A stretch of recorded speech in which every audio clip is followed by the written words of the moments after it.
Hey girl, Guten you Morgen. Sunday. Hey girl. I'm just kidding. What's up? I'm the Data Lord. This is Jaime. Welcome to Crypto and Coffee, where we drink about crypto and talk about coffee, and we talk about crypto and drink about coffee. Drink it in, baby. Drink it in. So, Jaime, how are you today? Outstanding. How you Hump feeling? day is going to be an easy one. It's going to be a fun one. It should be quite a bit of news on the price action, on where things could be headed, where we headed. And it's never boring. I mean, I know we're not. sweaty nerds, but it's never boring in our industry, unlike others. So it's going to be quite interesting what's coming next. Can't wait to share. Ay, cabrón. Hey, vato. Hey, vato. Shout out to my vatos. Love you guys. Si, senor.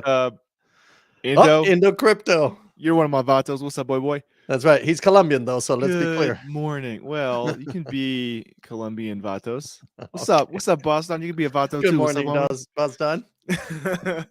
And on that private communication, Boston, yes. The answer is yes. When it happens and we're ready, my sir. And I'll text you in full detail later. What are they talking about? Oh, I don't know. We're all Anyways, building, back to the brothers. show. Hey, so we're looking at markets real quick before we get into the stories for the day, and also, if you would, you're part of the show too, my friends. We do roll call. Make sure you say good morning, say shout outs, and then when we're all done with this, I will give you some time of day. You get the spotlight. I'll say what's up, give you some love, and let you know we see you. We care about you. Yeah, And also, we're going to talk about the news. So, markets. Let's talk markets.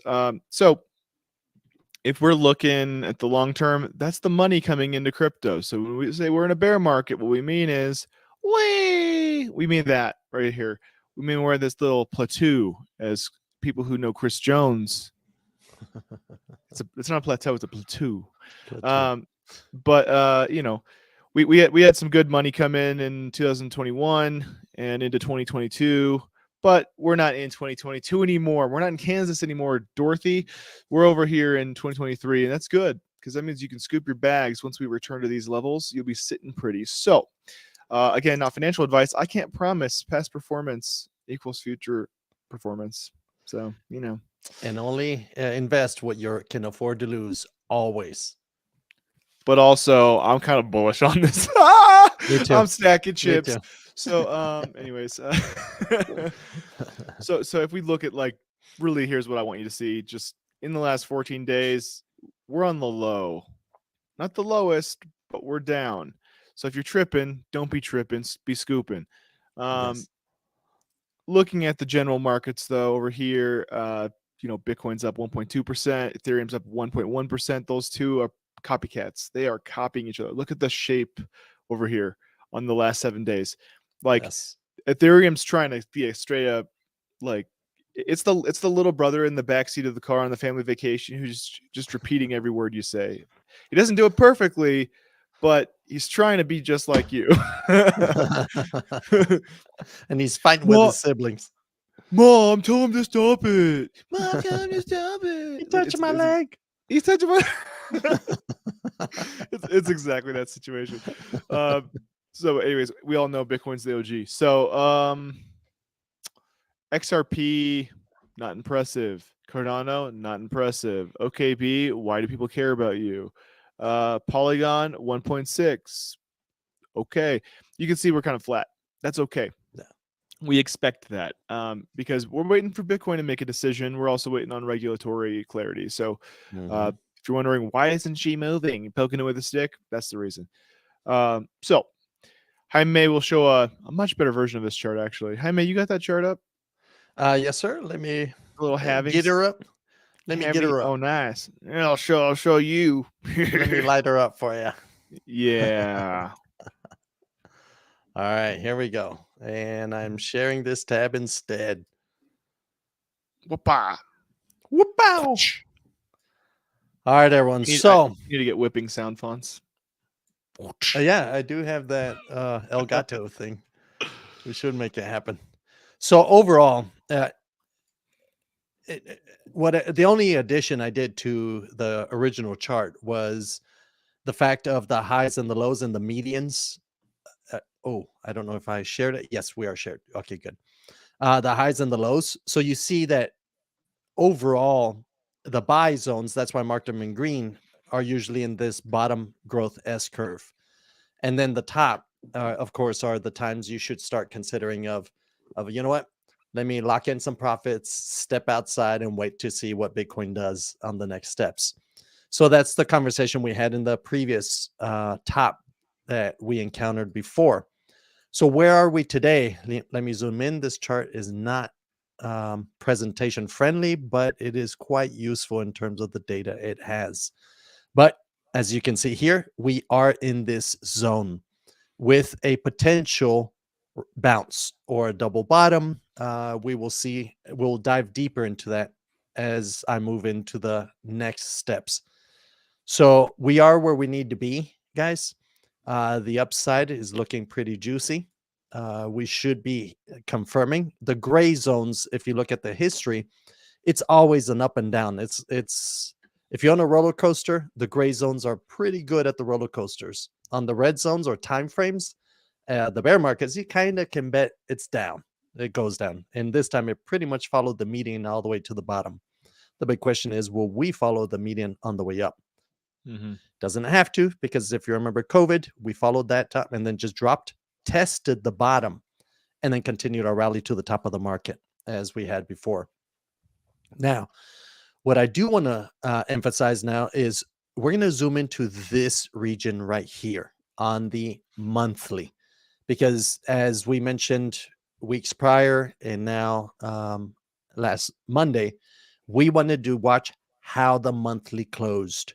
And if you look, this is last month, February. January, of course, was a juicy, good green dildo for excite the whole market. And now we had an indecision candle close as of last night, meaning Bitcoin is not showing clarity of direction. It's almost like the whole market's waiting for something to happen. And in just the last 24 hours, we saw this little candle rise up. And if you notice, it's still holding below the 50 monthly moving average. This is very important because we can have a wick up to excite the market, but in terms of where the price action currently is, and we'll see the other, you want to look for confluence. You want to look for, okay, confirmation of not just what you see on the screen, but also, is there strength behind this move? What is there? So we're going to zoom into that. But before I move in from the monthly candle, I do want to highlight this line right here. Though I moved those two red hands, the yellow and the red, further out as the price action moves. But this red one right here is a concrete ceiling. If you look at it from a holistic time frame, so it's around $28,900, $29,000. Why? It's because it is an annual and monthly level. So if I were to zoom the chart out to the 6 months, here we go. I know it looks like a mess, so let me please note that big thick red one comes at the top of the 6 months, July 2020, and then we confirmed it as support by January 2021, and then we rallied up and wicked down to the same level. So that's 3 6-month periods, and finally broke down through it by January 2022. And now we've been slowly rising up to it.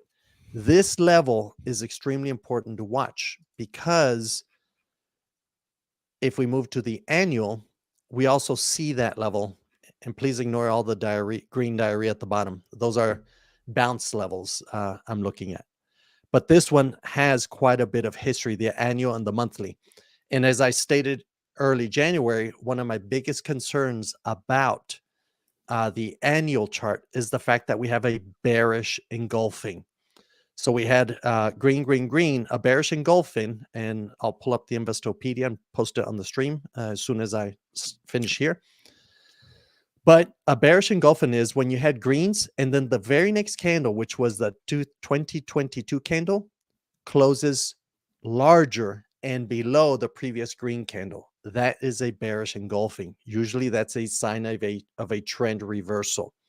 So that could be confirmation of what's to come in the near future, is the fact that we may at the most rise up to the 28,000, 29,000 level, tap it to confirm it as resistance, and then find our bottom. And all now we have to be patient and look at where the monthlies or in the annuals will stop, where the trend will reverse back up to bullish. But we need to be aware of these price actions because most people are looking at the minute, at the daily, at the 12-hour. Why? Because they're day trading, which is good.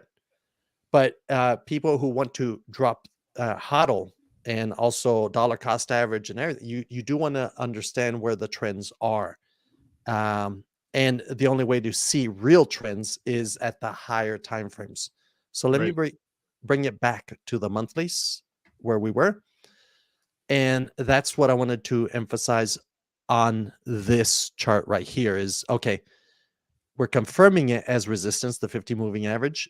Worst case scenario, if we do see a pump, we will see it at least up plausible is 29,000 level. Why? Because that's a true concrete ceiling. It may wick, maybe, I don't think it will, but maybe up to the 21 moving average, but that's it. Now let's zoom in to what's really happening up close now. So now moving into the weekly chart. On the weekly chart, do you remember we had the death cross at the beginning of February? And now it's confirmed on the weekly.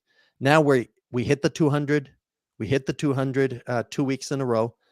Finally, this week, we now being held down by the 50 moving average. So you can see that weakness occurring at this very moment. So that my bet is that there will be a downtrend. So if we zoom in even closer on the 3-day, we were inside a channel and now we just dropped out of it for a second time. The first time we tested the FTX collapse as a support, came back up. Now we dropped out of the channel again. So the big question now is, okay, how soon will this break down? That remains to be seen. So if you have not taken profits, and we're seeing altcoins rally up. So if you look at the right side and I open it up, it's pretty much green across all the altcoins, which is usually when there's stability between Bitcoin and Ethereum, the altcoins go out and play in the field. So it's kind of like a fish tank. Mm-hmm. When you see all the baby fish playing, once the big fish come back in, boom, everyone goes to their hiding spots. They're out and playing, guys. But please take profits where you have calculated you'll take profits. Outside of that, dude. Exactly. And it's because Bitcoin and Ethereum are showing stability at this very moment. But please keep an eye on the trend. And the trend seems to be weakening at this moment. It's a good thing because you'll get cheaper Bitcoin and Ethereum as it drops back down. And that's all I had, Brandon. Yeah, that's awesome. I mean, thank you so much for all the insight. That's the type of insight I don't think people are getting on many other channels. So I hope people see how valuable that is, that we can actually have that deep of a technical understanding of the macro. Because a lot of people are not doing that at all. The macros is so underplayed. So. And look at it from the standpoint, a tsunami. A lot of times you'll have a tsunami out at sea. People at the bay are looking at the bay and it's receding. Yep. And they start seeing a lot of fish out there. And this happened in Pedro de Valdivia in Chile way back in the last tsunami they ever had. Most people thought, oh my God, look at all that fish out there. And they went out to go get it, not realizing that the sea was receding because here came a wall and it wiped out quite a few people. It'll take lives. Yep. Yes. So Bitcoin at this moment, based on the annual and the 6 month, there seems to be a recession. It's receding at this moment. So there's a lot of opportunity, but you better time your way out before the tsunami comes in. So please stay chill. It doesn't mean it's the end of Bitcoin. No, everything's seasonal. There's always trends. Trust, my sons. Yes. Trust. Yes. And they're building. And you're seeing all the institutions investing heavily into the trading of Bitcoin, et cetera. So the industry will go nowhere.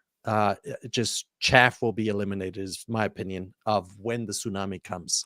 And we've seen that, like, we can't give super tight details on this, but we have seen a ton of organizations that we thought were like big cheese, and this bear market stripped their robes off and showed that they are nothing. Like, Yep. There were a ton of companies, tons of them. We've covered some of them on the show, who had huge investments and they just kept doubling down. People are like, dang, these guys must be rolling. Yeah. But it turns out they were actually borrowing and borrowing and borrowing. They weren't in profit the entire time. And as soon as the bear market came, the people who were lending to them were like, no, you need to pay your current bills. We're not lending you anymore. And they were like, well, what do we do? And they had to make some really tough decisions. So that's why, like, whenever we're building something, we always build with the perspective of it better be at least break even, if not profitable, entering a bear market. And then whenever we have a bull market, whatever we make is gravy. That's fine. But we have to build, like, it's like building a house. You have to build a house for whatever tolerances are in your area of the country. If you build a house that's not ready to be able to take on a hurricane, and you're in the Florida Keys, like, what are you doing? Like Yeah. your house is a hut. That's not a house. You're gonna build another one next summer, So kids these days, what am I gonna do? So, anyways, we would love to get into a little bit of roll call. So, good morning, Indo Crypto, boy, Good morning. good and true, Boston. What's up, brother? Good morning, guys. And Oh, we Wendelin. got Wendell. What's up? Good What's morning, up? Wen. I salute you. Good morning. And if anybody else does want to get saluted, whatnot, we will be active in our chat. So just say what's up, give a little love, like and subscribe if you would. That helps other people find us and get good advice so they don't get wailed on too. Exactly. And Indo, I think you're right in terms of the ETH wanting that flippening. Yeah. I can see that happening during this time period because there is so much adoption, crypto in this case, because of Ethereum's next steps and evolution. Because most of the alts were born out of Ethereum, so it is gaining market cap because of all these deployments going on. Yeah. So let's get into the news. We got some cool news today. It's not spicy, but it's exciting. And I know I said we don't play games. We might play some games, but not those types of games. More like video games, So Jaime's he's a sniper. You wouldn't even know it. He plays games with his kids, and he freaking holds down long range. So this is interesting. So game engine Unity. If anyone's not familiar with Unity is a game engine that a lot of Android, iOS games will run on, but you can develop full-blown desktop games on it too, and it has like a lot of things that can scale up and down depending on what the hardware it's running on. So it can run super light, and it can also run pretty beefed up. It's not Unreal Engine, but tons of games are developed on Unity, and it's what a lot of game colleges are actually teaching because it's so approachable. So game engine Unity adds MetaMask functionality among new Web3 tools. So hey, look, I just want to call it. So this piece right here, blockchain Solana and Tezos were among 13 vetted. I just want to let you know, we talk about Solana all the time, making sure people understand that, like, Solana is actually good software to develop on. Whether or not it's the most decentralized is the question, right? Correct. As opposed to Tezos, we brought that example up a whole bunch of times because we're actually building on Tezos. Because we did a ton of homework. What we ended up finding was Tezos has a lot of features. It's actually decentralized. It actually has a really, really impressive governance system. It self upgrades. It's awesome. And so it's cool to see that that's integrated into Unity natively, because I actually think that's going to be really bullish on Tezos as we start to see games that actually rock pumped out and there's some level of integration there. So Precisely. And precisely. it has a delegated staking. So it's you don't have to keep your Non-custodial. non-custodial, sorry. Non-custodial staking, which means that if you want to stake to it, you do not have to relinquish your tokens to the staking node. You just give it permission to use it, but it remains in your wallet. So that's one of the other powerful things Tezos has deployed. Yeah, so there's a stack here that's starting to show up, and I'm feeling pretty good about it. So I just sounded like Fat Albert. My apologies. So let's read the news. Blockchain, Solana, and Tezos were among 13 vetted crypto platforms added to Unity's asset store. Man, that sentence is good.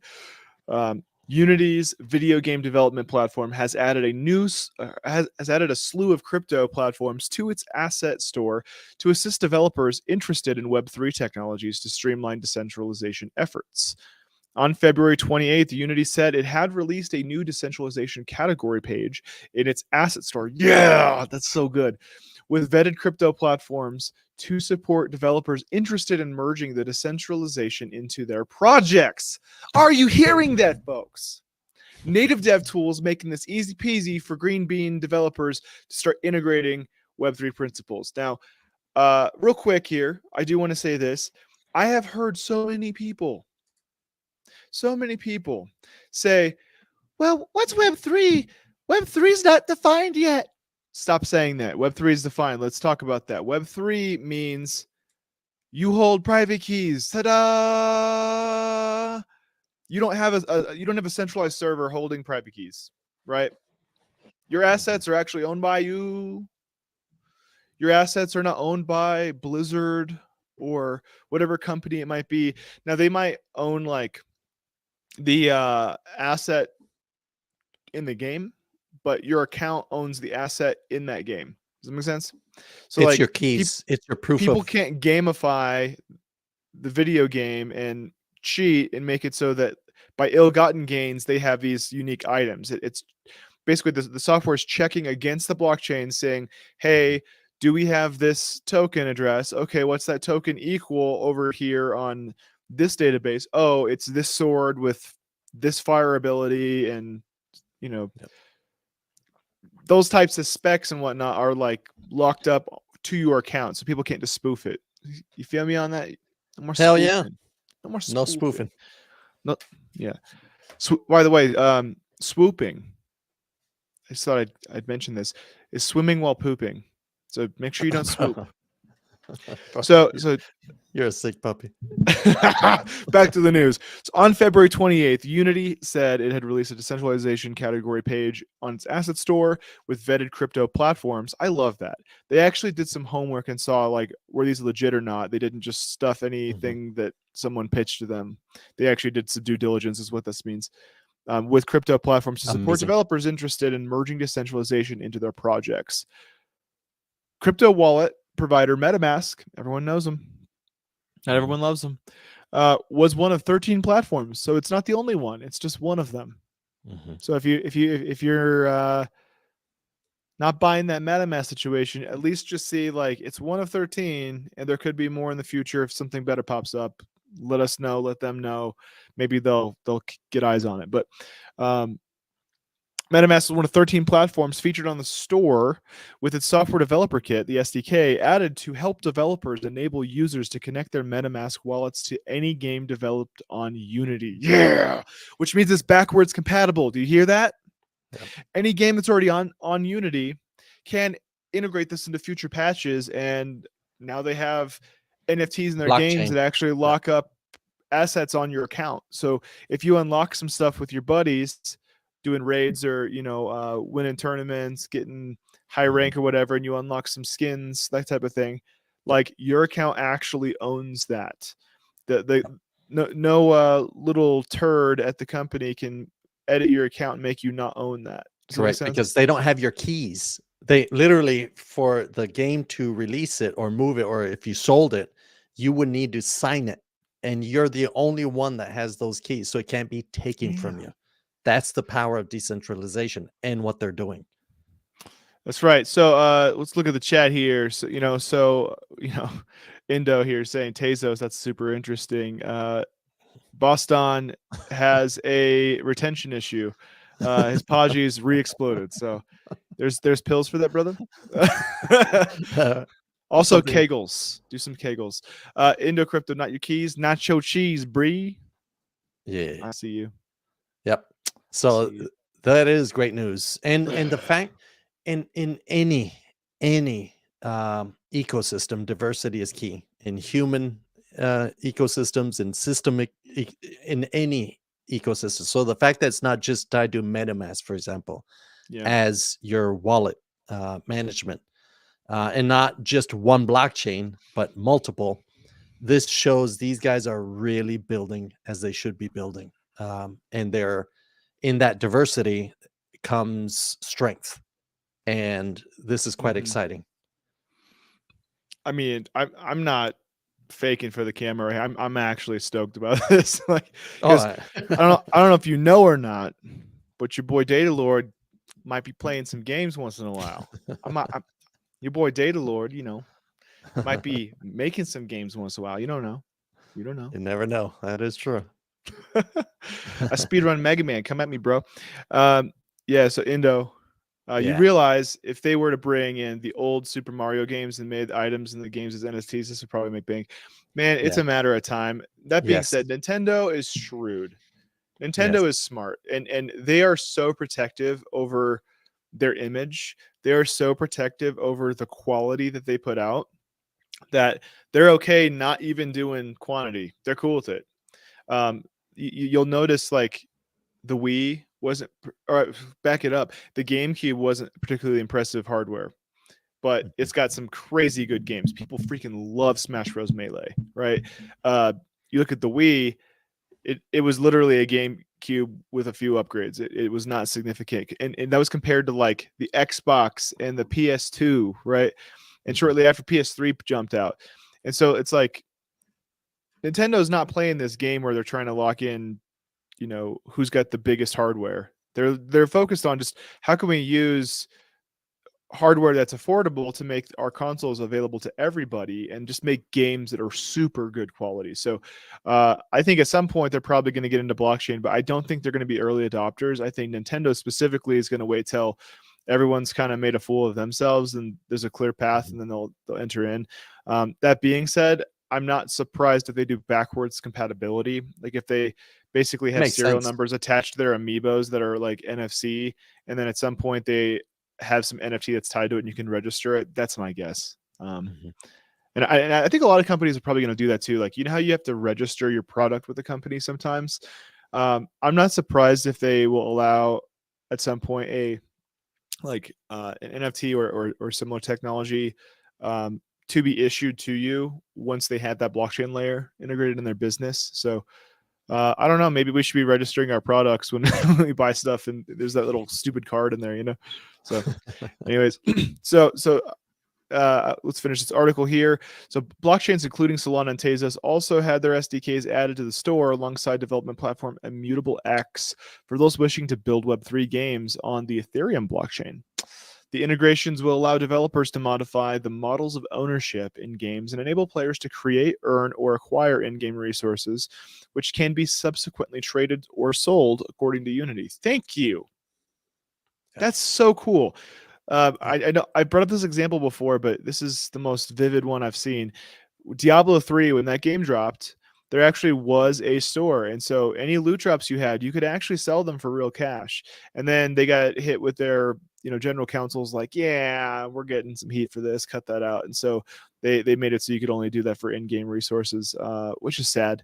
It's sad to see that, but it's cool to see people adopt it real quick. Whenever there's real money to be made in a game, people, they really, you see people hit up all their buddies like, bro, you got to get Diablo 3. Let's go make some bank, that's what happened with that. So, a recent what's up, DAP?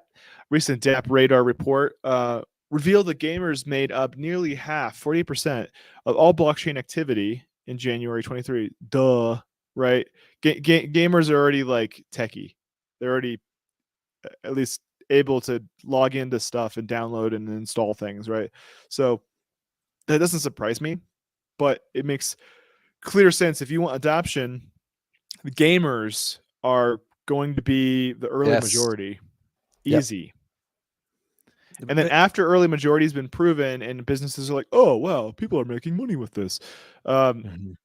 And it seems the youth really like this. Like that's the conversation they'll have. Um, then you'll see it start to pop up in things aimed at people who aren't gamers specifically, right? Yes, and I guarantee you this is going to end up under the hood where a lot of the old players aren't going to realize that blockchain is ensuring that your stuff remains yours and you can actually trade. And there's a ledger showing, yeah, you gamer sold it to gamer number 2, and here you signed it, and the other counterparty signed, and there it is. Here's your proof that this is yours. It is not censorable. It is not. They can't take it back.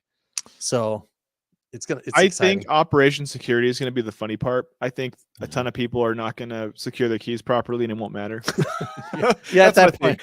That's what I think is going to happen. that's nature taking course. You got people taking sticky notes and sticking them on their freaking monitor with their passwords. Who are you people? Stop Yeah. it. Get some help, Please right? Yeah. So let's finish this article here though, because I think this last point's really great. So a blockchain analyst at Dapp Radar previously told Coinbase, or not Coinbase, Cointelegraph, that blockchain gaming is already a vertical in the traditional industry. She believes that as a blockchain technology gains more traction, it will also bring more adoption to Web3 games, which will then become mainstream. So meanwhile, Illuvium's co-founder told Cointelegraph on January 24th that the major challenge with blockchain gaming at the moment is getting casual gamers into the market because of the perception that blockchain games are of inferior quality. They have been. They suck.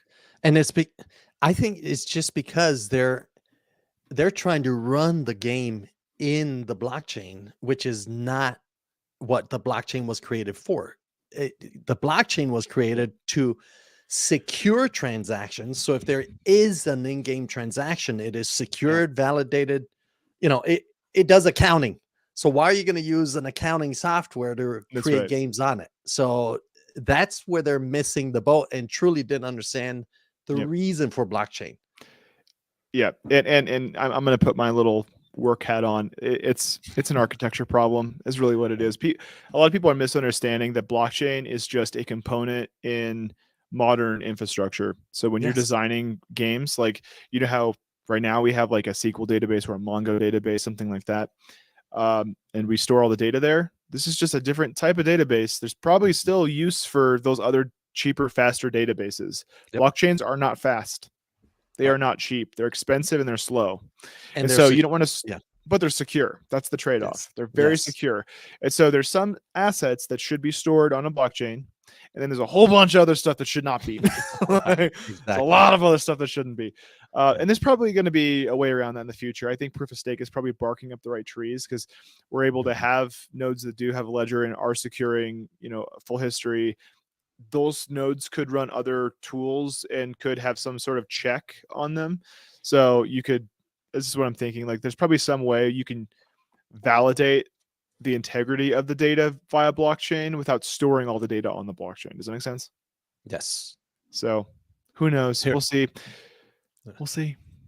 But I'm going to whip out our next article. Hope everyone's excited about that. That was actually like a super I've been waiting to read that for a while now, and finally seeing and being able to speak this to these beautiful people that like, yo, SDKs are here, let's start building.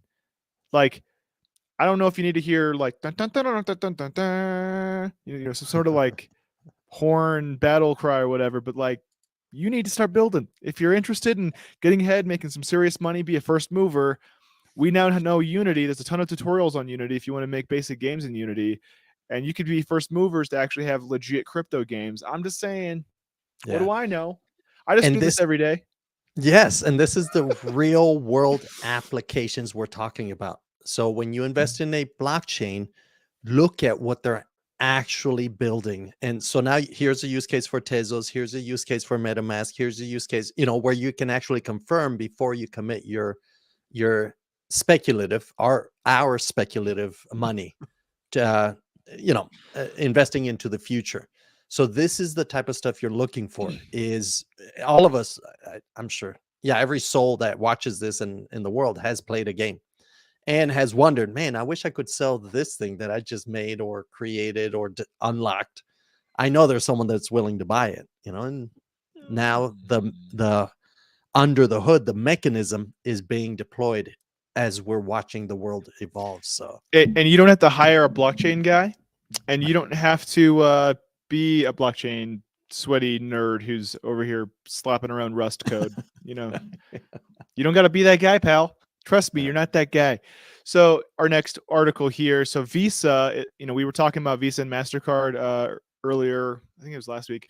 Visa's not slowing down with crypto plans, says its crypto chief. I saw another article released where some punks were trying to release FUD and say the opposite of this article, but this is the one that is more validated. So, yes. and I'm not going to spend much time on this one, but I do want you to see American payment giant Visa is not slowing down on its cryptocurrency plans despite last year's bear market, according to a series of tweets on Tuesday from the firm's crypto head, Guy Sheffield. Did you hear what I just said? Visa has a head of crypto. And that's his name. His name is weird. His name is that Guy or Kai? Yeah, I can't tell what letter it is. It's C. I put Kai. it in the text. Yeah, Kui Koi. I don't know what that means, but Sheffield, which is a fancy name that reminds me of the nanny. So interesting. Sheffield said that a Reuters story claiming Visa and fellow payment company MasterCard were slowing their crypto push was inaccurate. And I think that is inaccurate. It's crap. We're seeing a lot of that bullshit coming up on the news, guys. Watch you. Like there was a Fortune article fudding across with Binance and even bringing up shit that doesn't matter. Like, and these Chinese national. It's like where even CZ is like, bro, what does this even matter where I'm from? Or my ethnicity. And that's what you see as wrong. And we actually mentioned this, Brandon, you and I, of them curtailing the crypto world. And here's an article clarifying that from the actual crypto representative of the payment processing service, So haters. I'm with you on that. Haters. Yeah, there's when so they much can't FUD. win. Yes. Put your factor FUD glasses on. Look straight through it. Let's talk it over. And look, I'm just saying, if the company has a head of crypto, they aren't slowing down. No, please. They literally have a guy they hired to do this. It's and think that guy's coming out talking about it too. And on top of this, if the world is demanding, there's a demand for this asset to be converted to fiat or process a payment for fiat. Visa and MasterCard will not lose money. Even if it takes a shit, they make their money on the fees of the transaction. So think about it. And shame on me because I should have thought of that when we first read the first article about them slowing down. It didn't quite make sense. I thought it was due to regulatory problems, but that's what I decided. Yes. Yet, here's MasterCard and Visa saying, no, guys, the adoption is here. And I actually see exchanges nationally and internationally putting their Visa logos and MasterCard logos on their cards that are tied to crypto. And it makes sense because they're going to make the transaction fee. So they win in the end. There's a nuance here that's not being paid attention to. I think that the nuance is not that they're slowing down building. They're just probably waiting to publish things and go live to have regulatory clarity. So that's probably the nuance, is just my guess, that they're waiting for the regulatory clarity to go live so they don't get snapped and have to recall some products. But I think they're building in good faith, knowing where it's roughly going to land. So either way, they're a middleman and you're not holding your private keys, but they're going to do it and get a bunch of normies in. So for better, for worse, in sickness and in health, right? So the other piece here is that they hinted at plans to launch a metaverse related product and crypto wallet used to store digital assets and make payments. So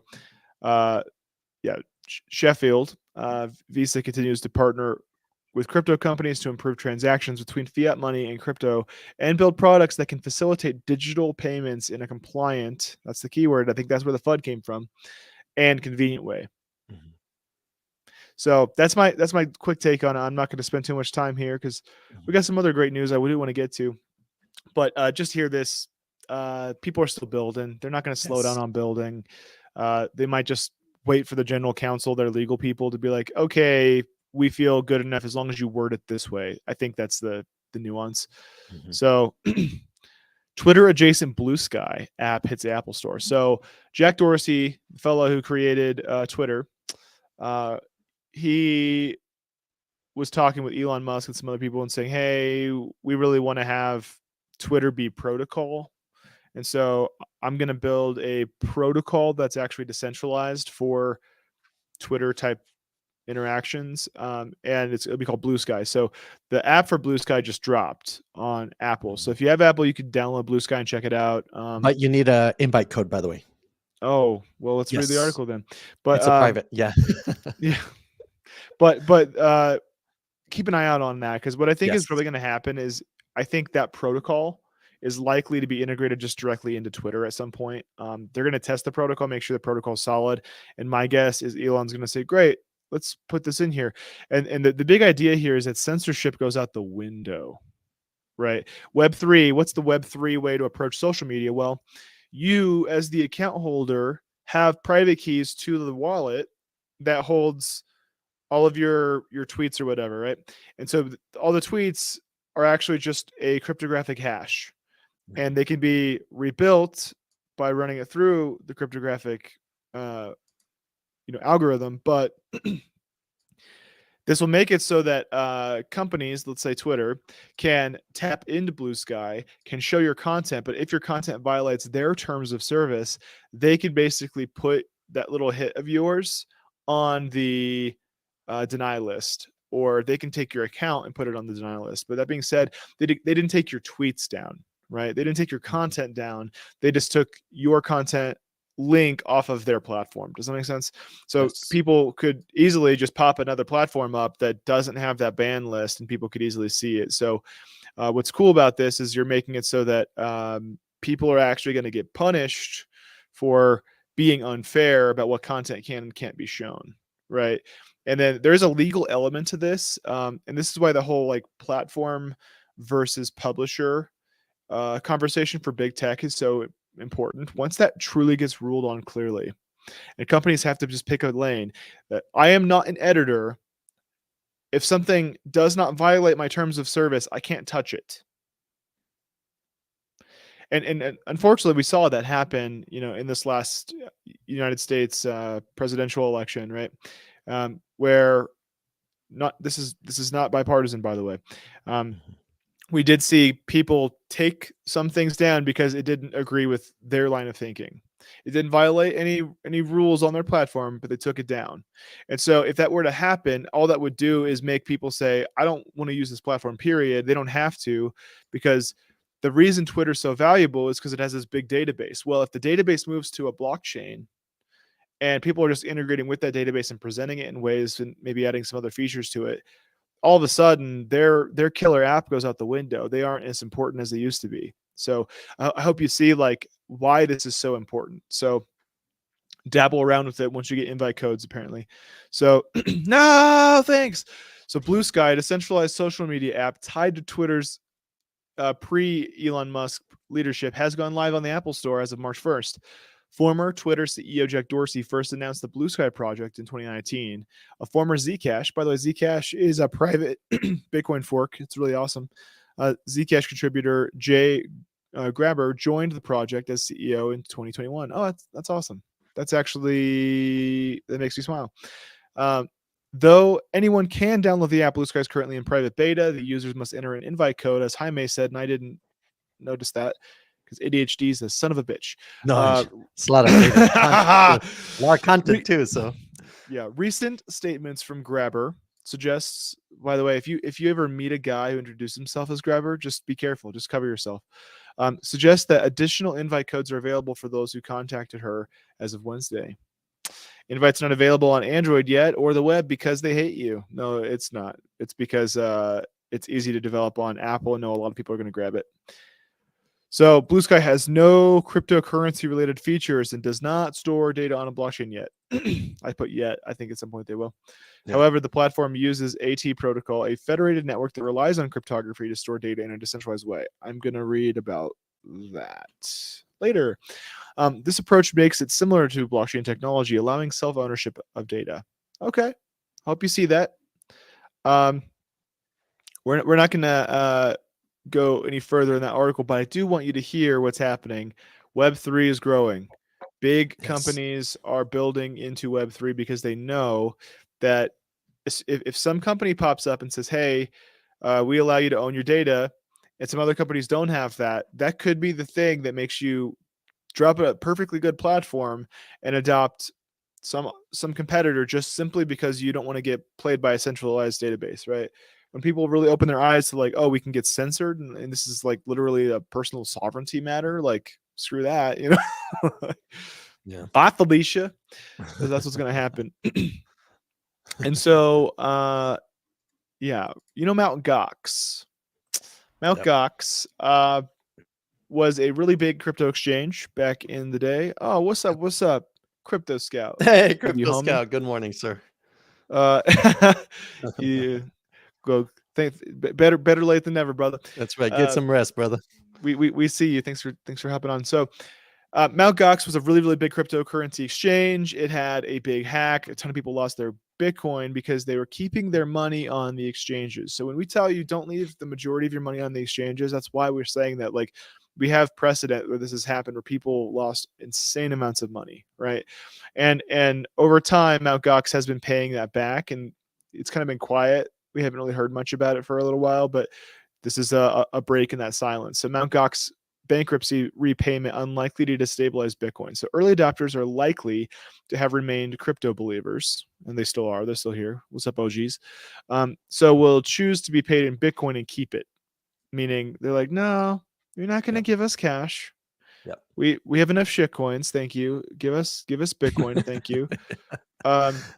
Smart and guys. yeah, creditors of crypto exchange Mt. Gox are about to recover some of their funds following a 10-year liquidation process, but concerns that large amounts of Bitcoin will be released onto the market are overdone. UBS said in the report Monday, the rehabilitation plan gives creditors several options on how they are repaid and the timing of any repayment, the report said. The most important are whether to take an early lump sum or wait for more proceedings and further asset recoveries, and whether to receive funds in fiat or crypto. The early lump sum option with fiat repayment suggested that exchange would have to sell BTC to raise requisite cash. Strategists wrote, noting that long-held fear that Mt. Gox redemptions would hurt Bitcoin's price. But I don't think that's the case. Well, oh my goodness, 850,000 Bitcoin went missing in 2014 on Gox. That's how much Bitcoin went toodaloo. It's not that amount that's potentially being disposed of, because the exchange has recovered 142,000 of that 850,000. Wamp wamp. Yep. Oh no, along with that much in Bitcoin Cash, because that was before the fork. The fork happened, they still had the coin, so it was represented on both chains. And 69 billion Japanese yen, which is that's deflating. 500 million. Yeah, right. No kidding. Represents 20% of the hack. So still the potential for repayment to influence the price exists. The amount of Bitcoin represents 90% of the average supply active within the last day and 28% of the last week. That's significant because active supply increases are normal, associated with weakness in Bitcoin's price. Because people are selling. Yeah. The last announcement of disbursement, it was supposed to happen now in the first quarter. It was pushed back to September of this year because of these concerns precisely. Yeah. But so, interesting. I love the fact that they want Bitcoin, not conversion. They don't give a fuck about the conversion. Well, that's smart. That's really the highlight of this article. This article basically said that early OG crypto guys are still believers. They're not taking your fiat coin. They're not happy with you trying to pull their leg. They just want their money, and they're going to hodl it anyway. So and please, like you think you want to take any risk in having capital gains and whatnot, like that's their other thing. They're like, not, I don't have that cash in the first place, so I'm good. Thanks though. As opposed to if you just straight up get Bitcoin, like it's reportable, but it's not taxable until it's realized or You whatever. sell, So exactly. yeah. Yep. So kids these days, what are you gonna do? So if you would, if you're liking the show, leave a like, leave a Yes. subscribe.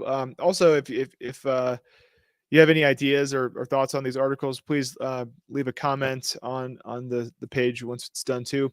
That always helps us get some more visibility, so more people can know how to not get played. Yeah, Yes. there's too much noise. Help us cut through it. So our next article is interesting. Goldman Sachs, Sachs. You know I love to say that. To bolster crypto team with new hires following layoffs. So you know how they had layoffs.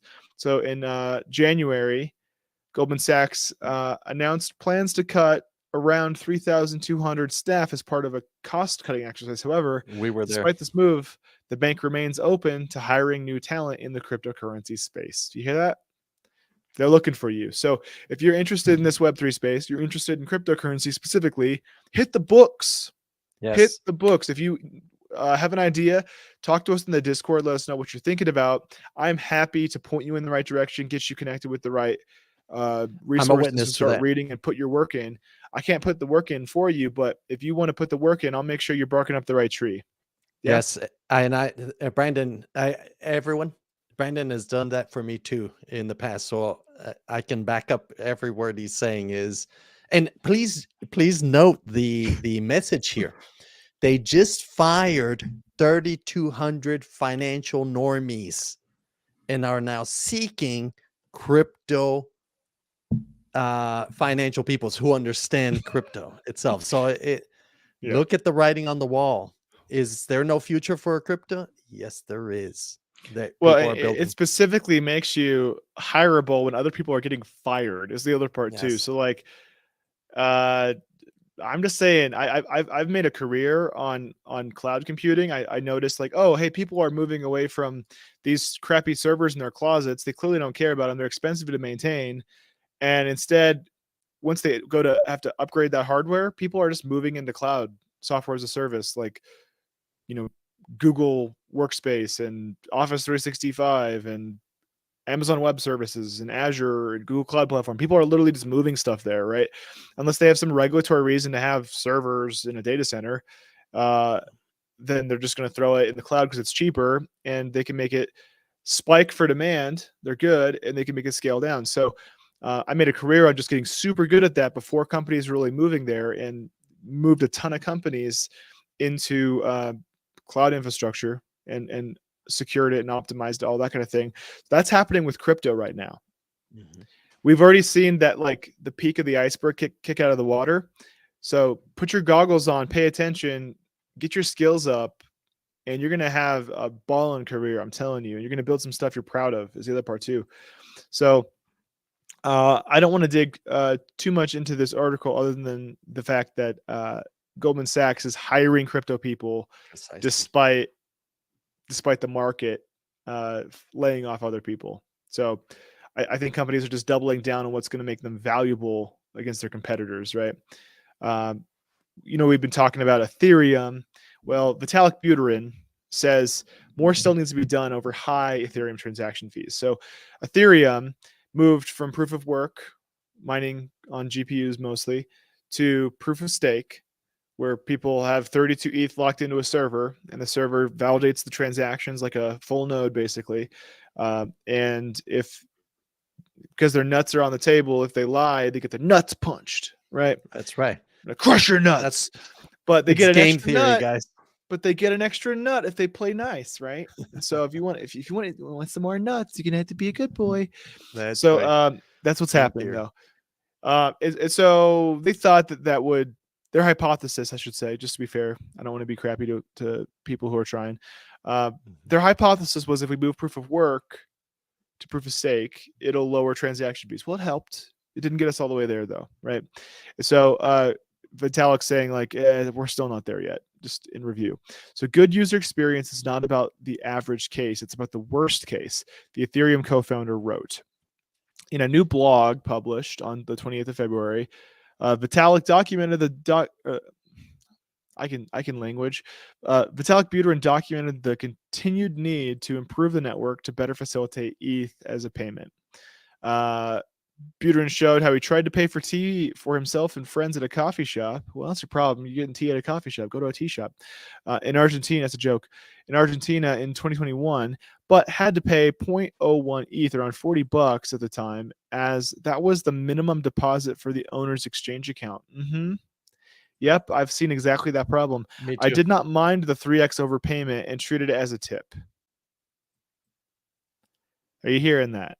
He recognizes that it's not a good payment mechanism yet. And so what's he going to do about it, right? According to Buterin, outlier, maybe this part here, many times there's been surprisingly long delay between my transactions getting accepted on chain and service acknowledged the transactions, even as unconfirmed some of those times. I definitely got worried that there was some glitch on the payment system side. So he recognizes it's expensive and it's slow and they need to do better. They don't quite have an answer for how they're going to do that just yet, but he's paying attention and he's working with other researchers to figure that out, right? And on that same similar note, Solana also recognizes it has some issues too. They plan to fix their whole blockchain. So we know they had an outage. We covered that last this Monday. So Solana released plans to improve the network upgrade.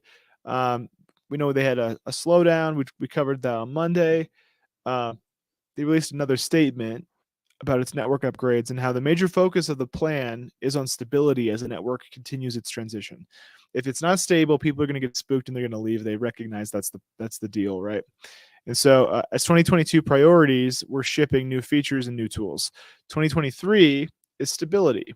So, 1/3 of the core engineering team is going to be focused on stability and adversarial, basically security hardening testing.